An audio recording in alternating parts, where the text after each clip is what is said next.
Namo Vishnupadaya Krishna Prasaya Bhutale Srimati Bhakti Vedanta Swami Iti Namine Namo Vishnupadaya Krishna Prasaya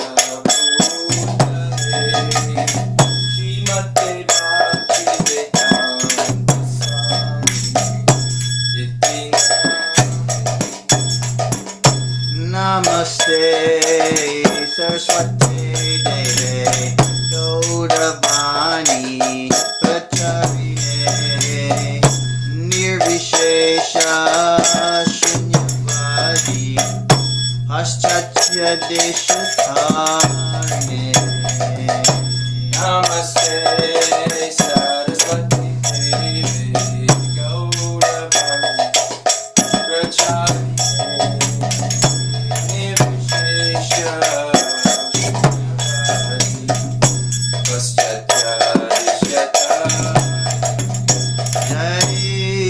Krishna Chaitanya Prabhu Nityananda Shri Advaita Gadadhar Shri Vasari Gaura Bhaktivinoda Shri Krishna Chaitanya Prabhu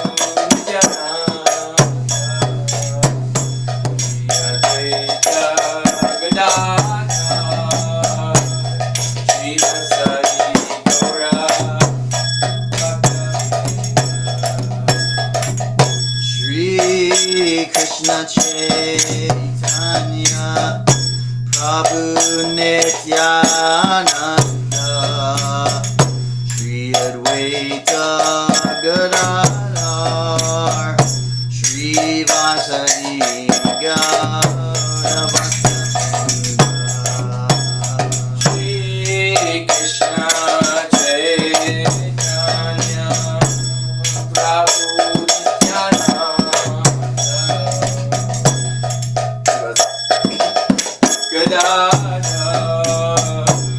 Shri Vasadi Gaura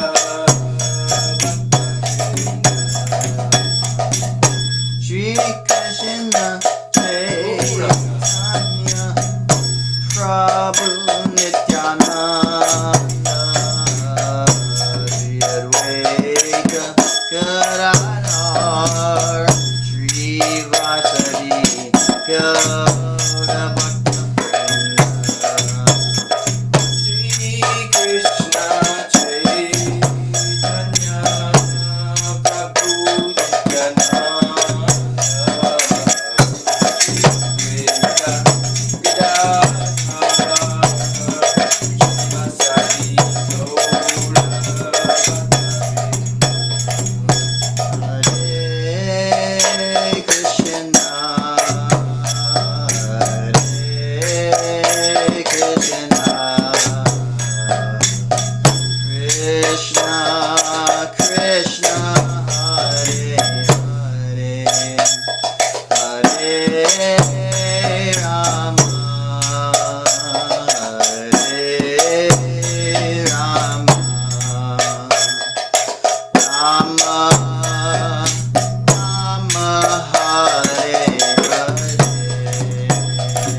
Krishna Krishna Hare Hare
Hare Rama, Hare Rama, Rama Rama, Hare Hare.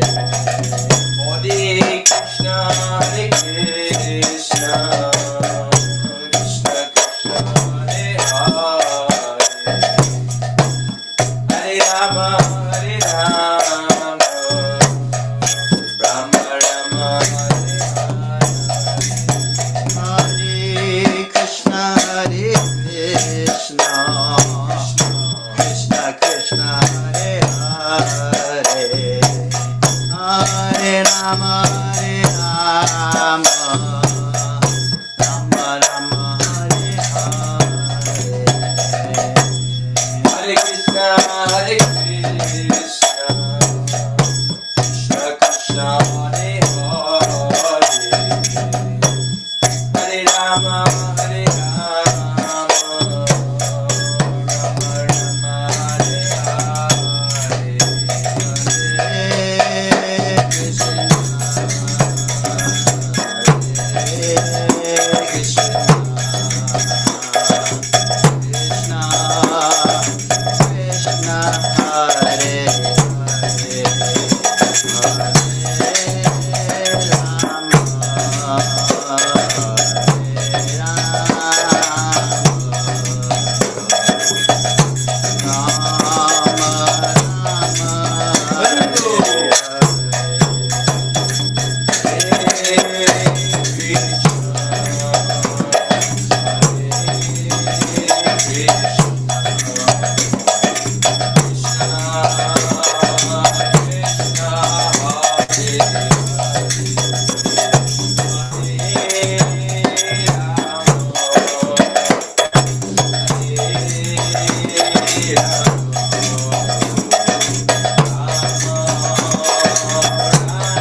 Hare Krishna,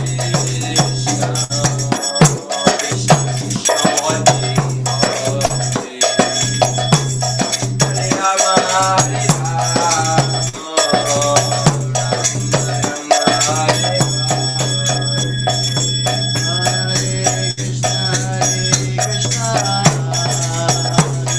Krishna, Hare Hare, Hare Rama, Hare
Hare Krishna. There are Geeters behind you. Heaters. Hare Krishna, welcome everyone on the call. Need one? No, I have one. We're starting chapter 16. Bhakta Adam is here. Haribol, we have Haribol, Bhakta Adam. Haribol, Baba Sararam says hi. We have an iPhone. I'm not sure who you are, but I want to welcome you. Thank you so much for tuning in. This is basically just a kind of like a focused hearing meditation of Prabhupada's books, but we take questions, comments, and stuff at any time. If anything comes up, you can just immediately voice it out or text it in. Oh, it's Nukunja Nagari, Haribol. Okay, so everybody here knows what's going on. So anyway, yeah, at any time something pops up, I know sometimes Bhakta Adam goes into trances of ecstasy where things have hit him in a special way. Please do share. And yeah, so okay, I'm going to dive into the invocation, and we're going to start chapter 16. Om Jnanatimidandhasya Jnananjana Shalakaya Chakshurun Militam Yena Tasmai Shri Guruve Namaha Shri Chaitanya Manobishtam Shtapatam Yena Bhutale Swayam Rupa Kadamayam Dadati Swapadantikam Vandeham Shri Guru Shri Yuta Padakamalam Shri Gurun Vaishnavangscha Shri Rupam Sagrajatam Sahagana Raghunathan Vitang Tang Sajivam Sadvaitam Savadhutam Padajana Sahitam Krishna Chaitanya Devam Shri Radha Krishna Padan Sahagana Lalita Shri Vishakan Vitangscha Hey Krishna Karuna Sindhu Dinabandhu Jagatpate Gopesha Gopika Kanta Radha Kanta Namostute Tapta Kanchana Gaurangi Radhe Vrindavaneshwari Vrishabhanu Sute Devi Pranamami Hari Priye Panchakalpa Tarubhyascha Kripasinhubhya Evacha Patitanam Pavanebhyo Vaishnavebhyo Namo Namaha Shri Krishna Chaitanya Prabhu Nityananda Shri Advaita Gadadhar Shri Vasadi Gaura Bhakta Vrinda Hare Krishna Krishna Krishna Hare Hare Hare Rama Rama Rama Hare Hare Hare Krishna Krishna Krishna Hare Hare Hare Rama Rama Rama Hare Hare Hare Krishna Krishna Krishna Hare Hare Hare Rama Rama Hare Hare Welcome Karoti Vachalam Pangong Long Hayate Gurim Yat Kripatamaham Pande Shri Guru Dinatarnam. Okay. Chapter 16, the divine and demoniac natures. Text 1 through 3. Sri Bhagavan Uvacha Ubayam Sattva Samshrudhir Jnana Yoga Vyavastitihi Dhanam Samascha Yagyascha Svadhyayas Tapa Arjavam Ahimsa Satyam Akrodhas Tyaga Shantir Upaishunam Dayabhuteshva Loluptvam Ardhavam Hrir Achapalam Tejakshama Dhriti Saucham Adroho Nati Manitha Bhavanti Sampadam Daivim Abhijatasya Bharata. The Supreme Personality of Godhead said, fearlessness, purification of one's existence, cultivation of spiritual knowledge, charity, self-control, performance of sacrifice, study of the Vedas, austerity, simplicity, non-violence, truthfulness, freedom from anger, renunciation, tranquility, aversion to fault-finding, compassion for all living entities, freedom from covetousness, gentleness, modesty, steady determination, vigor, forgiveness, fortitude, cleanliness, and freedom from envy and from the passion for honor.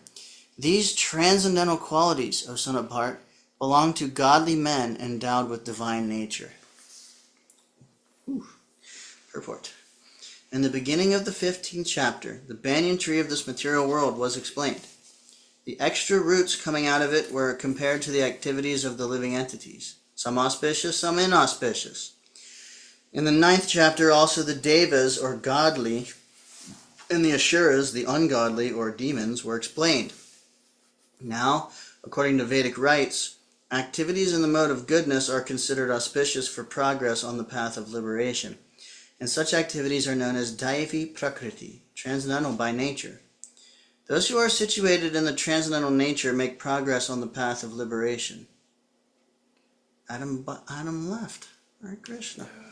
For those who are acting in the modes of passion and ignorance, on the other hand, there is no possibility of liberation. Either they will have to remain in this material world as human beings, or they will descend among the species of animals or even lower life forms. In this 16th chapter, the Lord explains both the transcendental nature and its attendant qualities, and the demoniac nature and its qualities. He also explains the advantages and disadvantages of these qualities. The word abhijatasya, in reference to one born of transcendental qualities or godly tendencies, is very significant.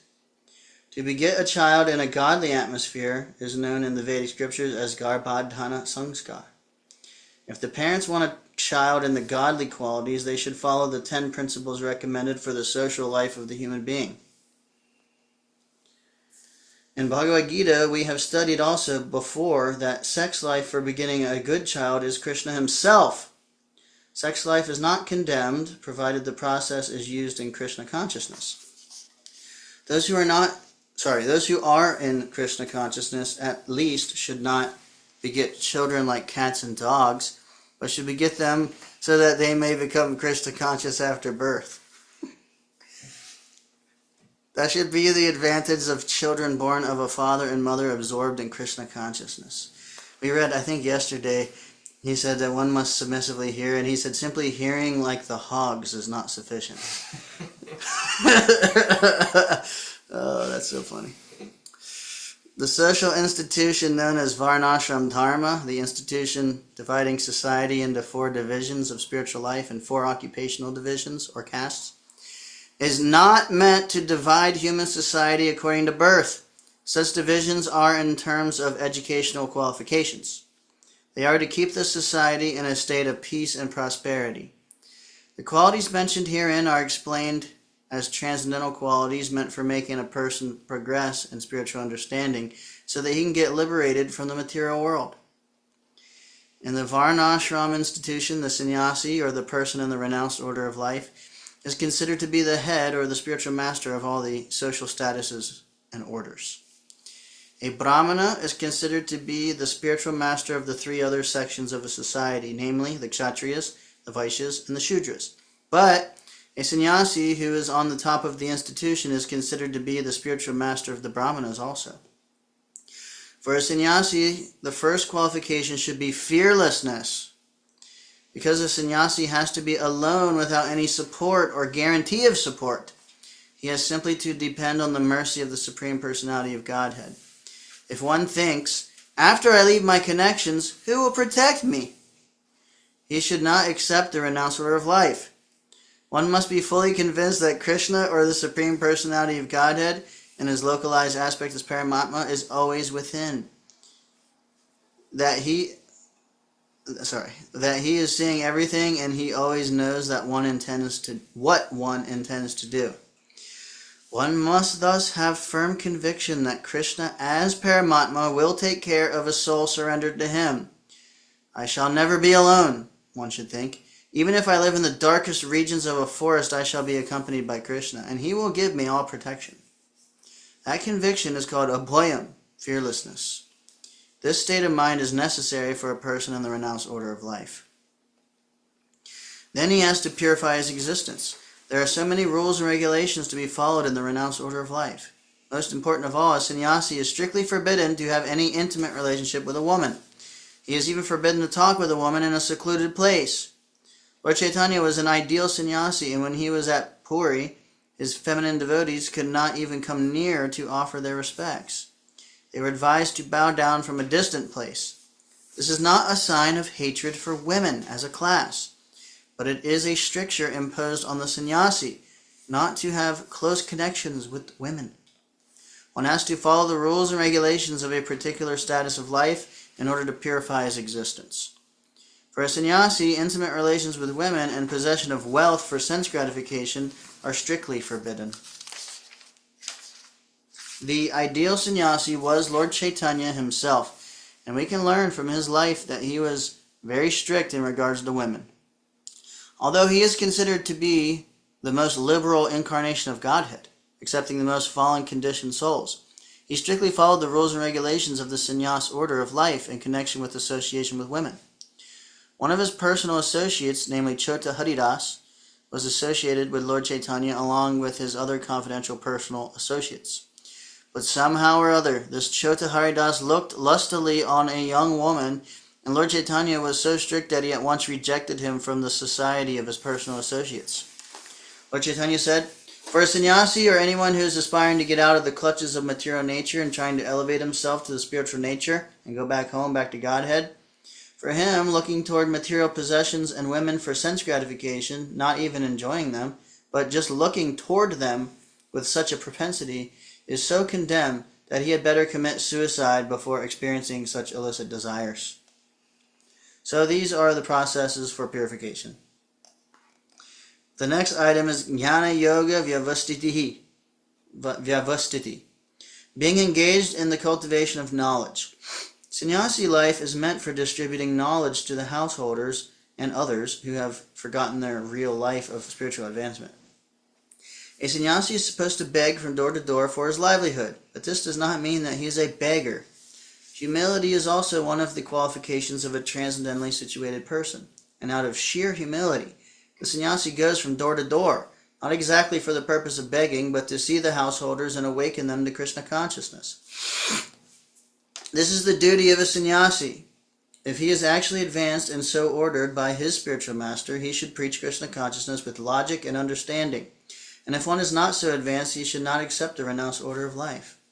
But even if one has accepted the renounced order of life without sufficient knowledge, he should engage himself fully in hearing from a bona fide spiritual master to cultivate knowledge.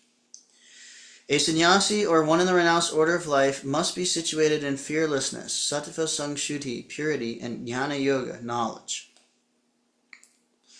The next item is charity. Charity is meant for the householders. The householders should earn a livelihood by an honorable means and spend 50% of their income to propagate Krishna consciousness all over the world. Thus, a householder should give in charity to institutional societies that are engaged in that way. Charity should be given to the right receiver. There are different kinds of charity, as will be explained later on. Charity in the modes of goodness, passion, and ignorance. Charity in the mode of goodness is recommended by the scriptures, but charity in the modes of passion and ignorance is not recommended, because it is simply a waste of money. Charity should be given only to propagate Krishna consciousness all over the world. That is charity in the mode of goodness. Then as far as Dhamma, self-control, is concerned, it is not only meant for their orders of religious society, but is especially meant for the householder. Although he has a wife, a householder should not use his senses for sex life unnecessarily. There are restrictions for the householders even in sex life, which should only be engaged in for the propagation of children. If he does not require children, he should not enjoy sex life with his wife. Modern society enjoys sex life with contraceptive methods or more abominable methods to avoid the responsibility of children. This is not in the transcendental quality, but is demoniac. If anyone, even if he is a householder, wants to make progress in spiritual life, he must control his sex life and should not beget a child without the purpose of serving Krishna. If he is able to beget children who will be in Krishna consciousness, one can produce hundreds of children. But without this capacity, one should not indulge only for sense pleasure. Sacrifice is another item to be performed by the householders, because sacrifices require a large amount of money. Those in other orders of life, namely brahmacharya, vanaprastha, and sannyas, have no money. They live by begging. So performance of different types of sacrifice is meant for the householders. They should perform Agnihotra sacrifices as enjoined in the Vedic literature, but such sacrifices at the present moment are very expensive, and it is not possible for any householder to perform them. The best sacrifice recommended in this age is called Sankirtan Yagya. The Sankirtan Yagya, the chanting of Hare Krishna, Krishna Krishna, Hare Hare, Hare Rama, Rama Rama, Hare Hare, is the best and most inexpensive sacrifice. Everyone can adopt it and derive benefit. So these three items, namely charity, sense control, and performance of sacrifice, are meant for the householder. Then Swadhyaya, Vedic study, is meant for brahmacharya, or student life. Brahmacharis should have no connection with women. They should live a life of celibacy and engage the mind in the study of Vedic literature for cultivation of spiritual knowledge. This is called Swadhyaya. Tapas, or austerity, is especially meant for the retired life. One should not remain a householder throughout his whole life. He must always remember that there are 4 divisions of life: brahmacharya, grihastha, vanaprastha, and sannyas.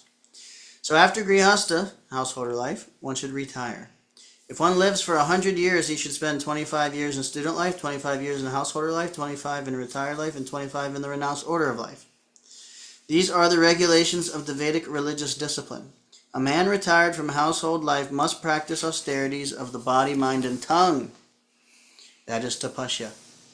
The entire varnashram dharma society is meant for tapasya.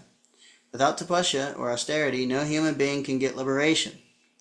The theory that there is no need of austerity in life, that one can go on speculating and everything will be nice, is recommended neither in the Vedic literature nor in Bhagavad Gita. Such theories are manufactured by show bottle spiritualists who are trying to gather more followers. If there are restrictions, rules, and regulations, people will not become attracted. Therefore, those who want followers in the name of religion, just to have a show only, don't restrict the lives of their students, nor their own lives. But that method is not approved by the Vedas.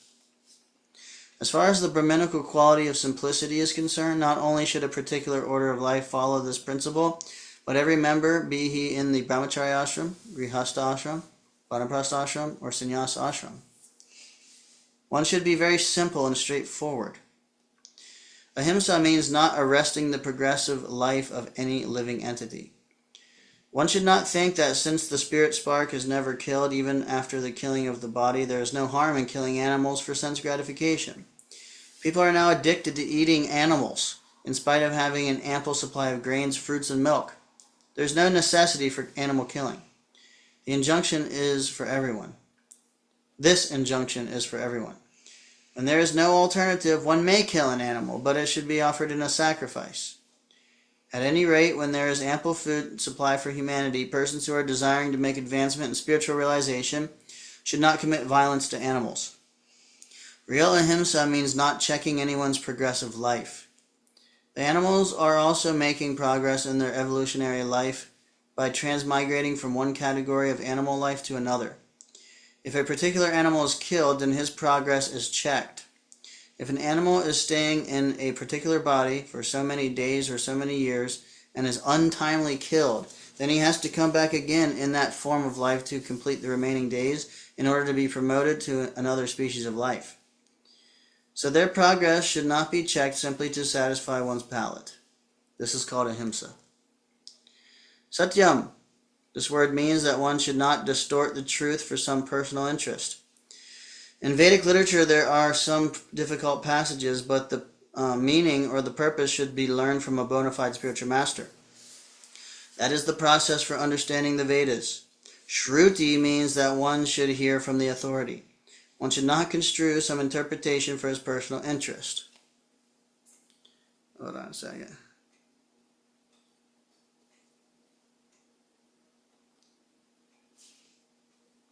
It was old. Okay.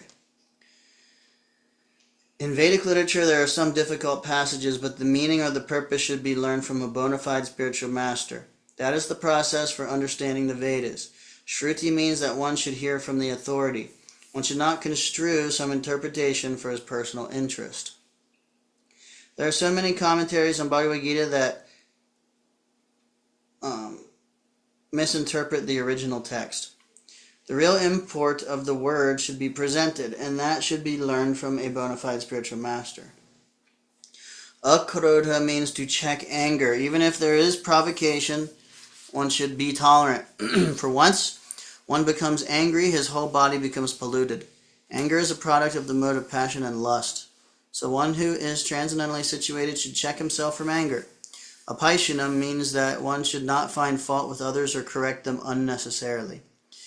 Of course, to call a thief is not fault-finding, but to call an honest person a thief is very much offensive for one who is making advancement in spiritual life. Free means that one should be very modest and must not perform some act which is abominable. Achapalam, determination, means that one should not be agitated or frustrated in some attempt. There may be failure in some attempts, but one should not be sorry for that. He should make progress with patience and determination. The word tejas used here is meant for the Kshatriyas. The Kshatriyas should always be very strong to be able to give protection to the weak. They should not pose themselves as non-violent. If violence is required, they must exhibit it. But a person who is able to curb down his enemy may under certain conditions show forgiveness. He may excuse minor offenses. Saucham means cleanliness, not only in mind and body, but in one's dealings also. It is especially meant for the mercantile people who should not deal in the black market. Nati manita, not expecting honor, applies to the Shudras, the worker class, which are considered, according to Vedic injunctions, to be the lowest of the four classes. They should not be puffed up with unnecessary prestige or honor, and should remain in their own status. It is the duty of the Shudras to offer respect to the higher class for the upkeep of the social order. All these 26 qualifications mentioned are transcendental qualities. They should be cultivated according to the different statuses of social and occupational order. Haribol. Hare Krishna Prabhuji. Please. Please. Haribol. Hare Krishna. Prabhuji. Nice to see you, Prabhuji. You too. We're hearing the end of the purport of first couple verses of chapter 16. All these 26 qualifications mentioned are transcendental qualities. They should be cultivated according to the different statuses of social and occupational order. The purport is that even though material conditions are miserable, if these qualities are developed by practice by all classes of men, then gradually it is possible to rise to the highest platform of transcendental realization. Jay. Okay. I think I missed 24 qualities, yeah? Yes, you did. But it's okay because you have them. Okay, text 4. Dambo darpo bimanascha krodha paryushamevacha ajnanam cha bijatasya partha sampadamashwarim. Pride, arrogance, conceit, anger, harshness, and ignorance. These qualities belong to those of demoniac nature, O son of Prita. Purport. In this verse, the royal road to hell is described. The demoniac want to make a show of religion and advancement in spiritual science, although they do not follow the principles. They are always arrogant or proud and possessing some type of education or so much wealth. They desire to be worshipped by others and demand respectability, although they do not command respect. Over trifles they become very angry and speak harshly, not gently. They do not know what should be done and what should not be done. They do everything whimsically, according to their own desire, and they do not recognize any authority. These demoniac qualities are taken on by them from the beginning of their bodies in the wombs of their mothers. And as they grow, they manifest all these inauspicious qualities. That's amazing. These demoniac qualities are taken on by them from the beginning of their bodies in the wombs of their mothers. You know, some people, they have this concept that you're born pure, everybody is. You know? Right. But here, Prabhupada's not agreeing with that. Little rascal, since he came out the womb. That's 4. Daivi sambhavimokchaya nibandhaya sharimata masucha sambaram daivim abhijatosi pandava. The transcendental qualities are conducive to liberation, whereas the demoniac qualities make for bondage. Do not worry, O son of Pandu, for you are born with the divine qualities. Purport. Lord Krishna encouraged Arjuna by telling him that he was not born with demoniac qualities. His involvement in the fight was not demoniac, because he was considering the pros and cons. He was considering whether respectable persons such as Bhishma and Drona should be killed or not. So he was not acting under the influence of anger, false prestige, or harshness. Therefore, he was not of the quality of the demons. For a Kshatriya, a military man, shooting arrows at the enemy is considered transcendental, and refraining from such a duty is demoniac. Therefore, there was no cause for Arjuna to lament. Anyone who performs the regulative principles of the different orders of life is transcendently situated. Dvabhuta sargo lokesmin daiva ashura eva cha daiva vistara saprokta ashuram bhartameshanu. O son of Prita, in this world there are two kinds of created beings. One is called divine and the other demoniac. I have already explained to you at length the divine qualities. Now hear from me of the demoniac. Purport.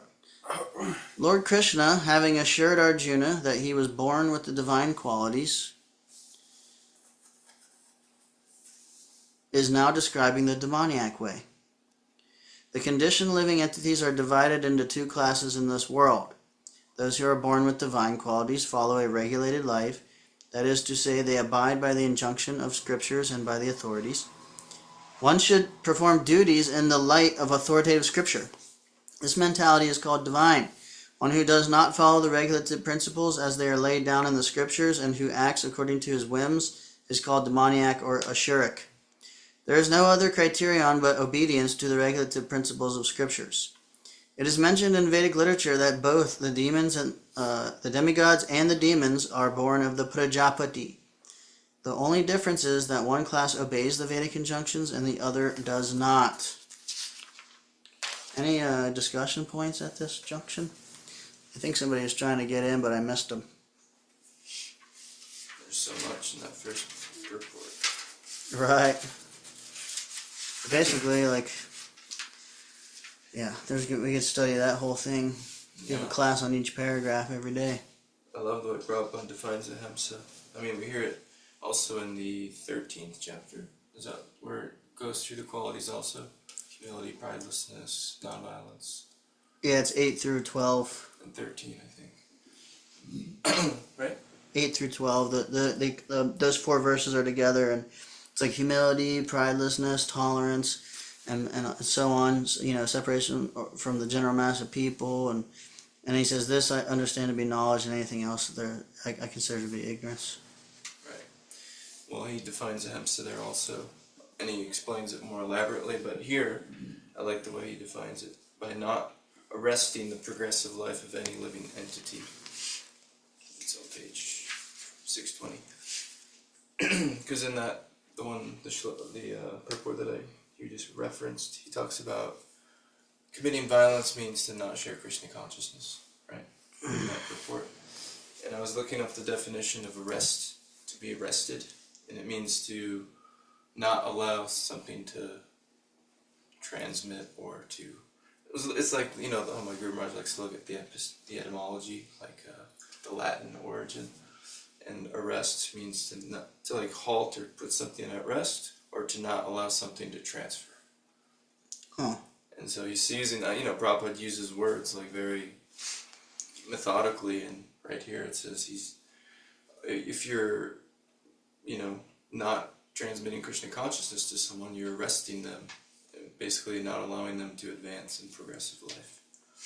But it's framed in a way to apply in so many different cases, So interesting how he does that with his words, Right. Open your... Maybe, tell me what you think about this. It seems like another understanding that might be applicable is if someone's living a life and they're supposed to live for 70 years and they live for 50 and then somebody kills them, they still had the 20 years they were supposed to live. So it's like that forward motion gets stopped, and then they have to like take another birth. Yeah. And it's like That's kind violence, right? right. Yeah, exactly. It's so he's so yeah, it's artistic almost. And also like how the theme is kind of about Varnashram, you know? Like in the well, that's how the purport ends. That it's possible. The purport is that even though material conditions are miserable, if one develops these qualities by practice, you can gradually come to the platform of transcendent realization. And earlier he's talking about how through Varnashram is the way that we develop these qualities through tapasya, basically saying that we need to be sorted into our Varna and ashram so that we can do tapasya in a way that works with our nature. Right? Like he's talking about the sudras, like they're supposed to offer respect to the other three classes. That's a form of tapasya for them, so it allows them to, you know, to rise. Whereas the Vaishya or Kshatriya, their natures are like different, so they need something completely different in order to elevate themselves, you know? Like Kshatriyas had many wives, they had more opulence. But that doesn't mean they're less advanced spiritually if they're, you know, doing their tapasya properly.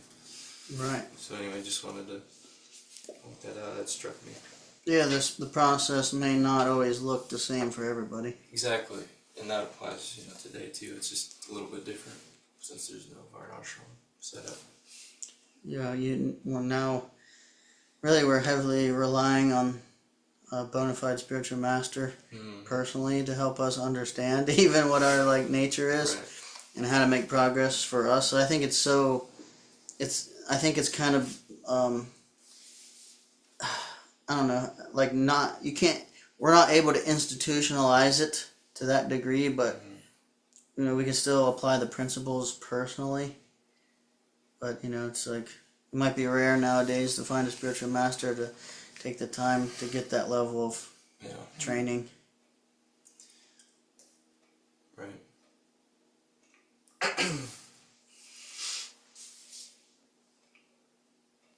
Any other points?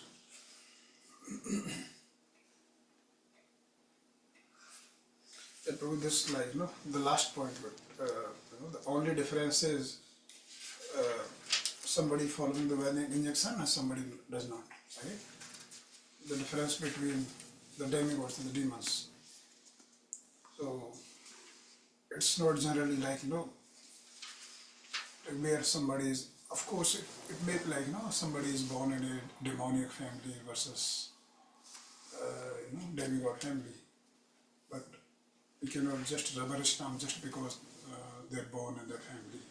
Right. It's important, like, you know, to distinguish based on their, you know, whether they are following the Vedic injunctions. So, for example, Prahlad Maharaj, he was born in a demonic family, but he was the, you know, not only, I mean, he was not just he was a devotee. Right. Yeah. Yeah, it's more on character than birth. Yeah. It's a good point. Sometimes we might get caught up in judging based on those kind of things. I'll just share for myself. The fearlessness is the Prabhupada said fearlessness was the first quality for a sannyasi, and he was saying basically, and he was using the context of like trusting and knowing that Krishna is here with me and Krishna as Paramatma is going to take care of me no matter what, and not being worried about resources or money or, you know, sense gratification or any of that. And that, you know, it was just really striking me because just because personally I took up the service in Athens and starting a project from scratch, pretty much. I do have some support. I do have a little financial support. It's bare minimum. Actually, it's less than minimum. But and then there's you know, other expenses that I have been taking on personally. So actually, I'm losing money. I'm not making any, but I'm also actually losing money. And so I was starting to think a little bit like, like I'm gonna run out of money eventually, and I'm thinking like I don't know really what I want to do, but I know I really want to preach, and somehow okay, we can just let it go. I'm not gonna worry about it. I'm gonna worry more about my service and try to develop book distribution, and maybe Krishna will make some arrangement, and I'd rather preach than worry about it, right? Basically. And so that's what I've been doing. Even though in the back of my mind a little bit, periodically it's like I'm gonna have to do something here, but anyway, then not really worrying about it. And then I came back today and I went and got my taxes done. And because I quit my job halfway through the year, I didn't meet a bunch of tax thresholds, and then I got like a very large tax return. That's enough to last the whole year if I just keep doing what I'm doing. So I was like, like Krishna, like that was so obviously Krishna to me. Like Krishna was like, don't worry, just be focused. You don't need to worry about that. If you're really, really sincerely and really investing yourself in devotional service and even putting your own resources on the line, your time, your everything, like Krishna, it was just like a really clear kind of like Krishna's reciprocation. And it was just showing, I felt kind of that mood, like Prabhupada was talking about, like have that fearlessness if you're really, really. And I was also thinking about, well, particularly for sannyasis, and it's like we have to be honest too. Like we can only have that fearlessness if we're actually being honest about what we're doing. If we're trying to make a show of it, or if we're not being sincere and we're trying to like exploit the position or something, then there's no way you can have that quality of fearlessness, because in the back of your mind you're not really taking shelter of Krishna. You're taking shelter of, you think resources will come from being in that position or something. Yeah, and then Krishna may not reciprocate in the same kind of way. Although in India, a lot of people are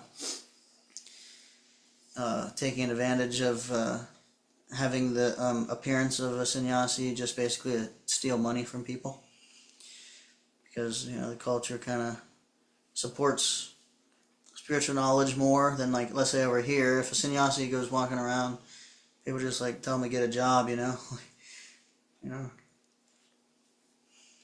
they just like mock him.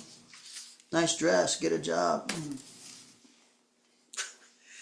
Anyway, that was just striking me, like that trust and that fearlessness, and that was like, that was like, felt like I got a little glimpse of that today. Yeah. It was something very similar I could relate. I know some devotees. They have putting a lot of effort for many past years to start a preaching center. And of course, when we even the thought of starting a preaching center, and when you actually start doing it, it has its own challenges. And of course, one of them that is like financial thing. Right?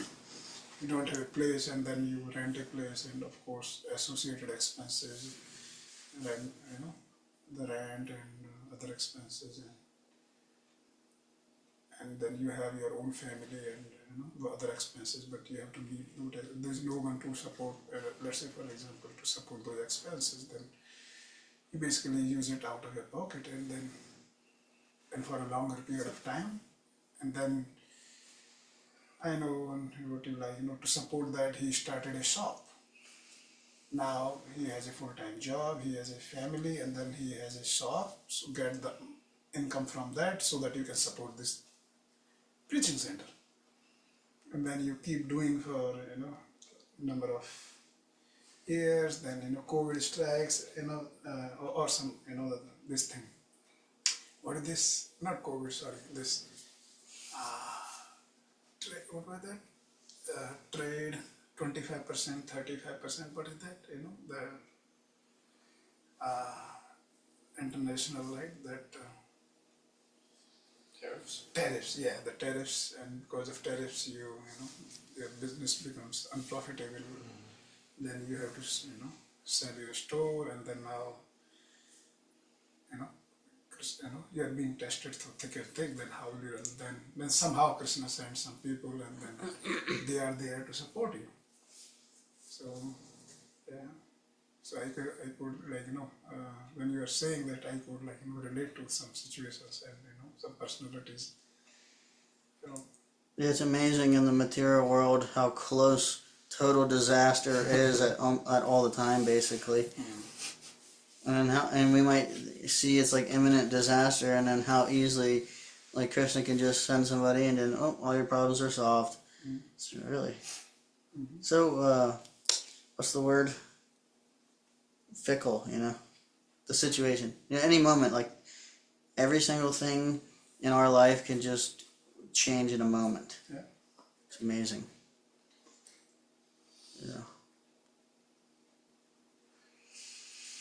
Yeah. And also thinking about Prabhupada, right? He really wanted, and he did not have any resources, even to come to US, right? Nobody was there to sponsor his air ticket. Right. He has to come through the ship. Right. Yeah. I mean, everybody knows the rest of the history, but yeah. Well, it took him a year before anything really happened too. When he got here, it wasn't instant. Yeah.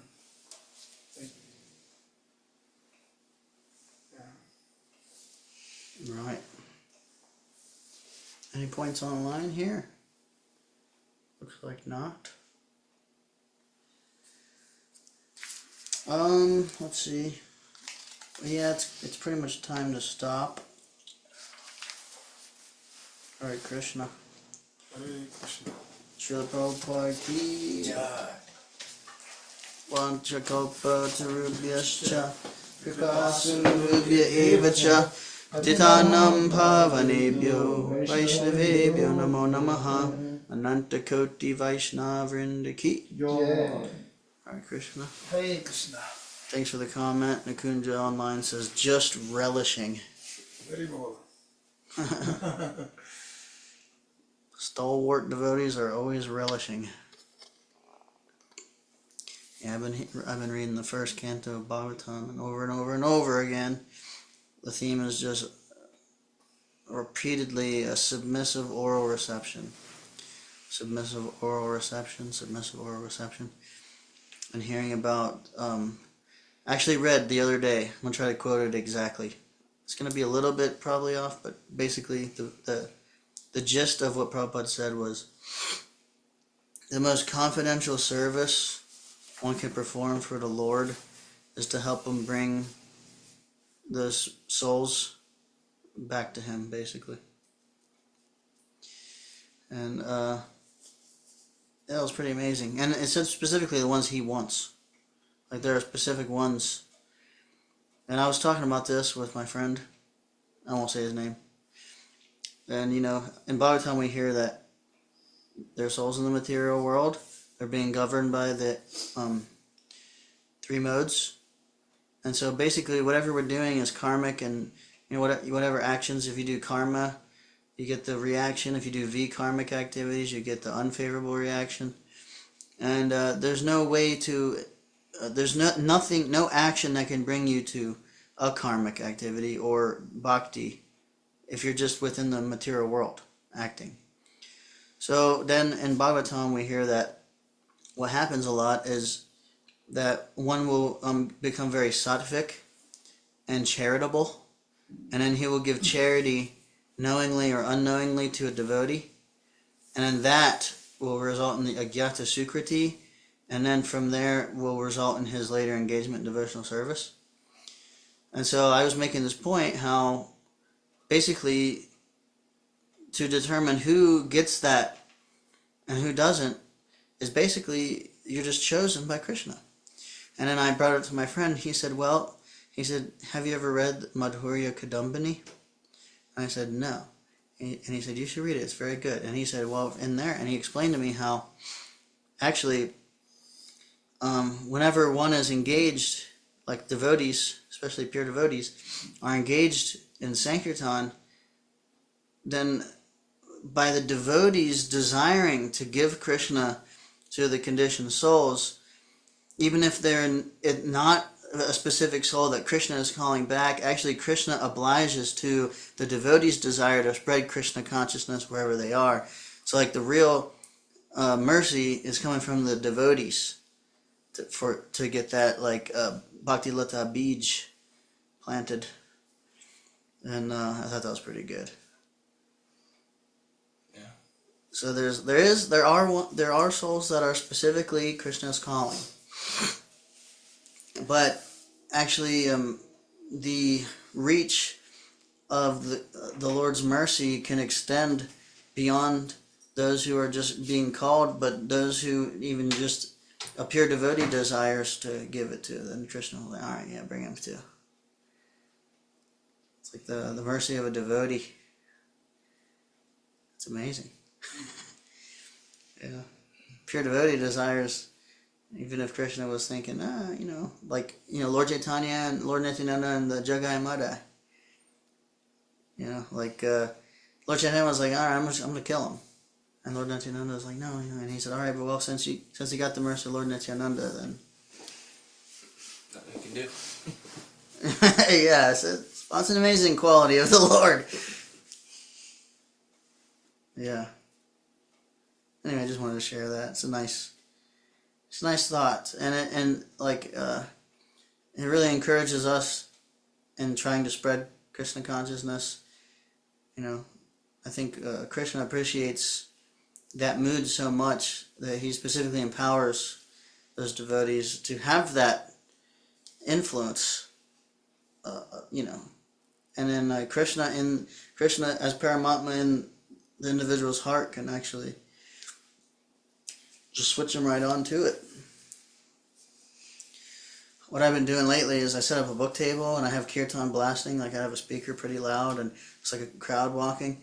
And I just sit there like very non-aggressive. And, the kirtan is quite loud. And we have a nice display. And then, I just look at everybody and anybody who looks, I smile and like I shoot my radar, And then, sometimes they just kind of look away.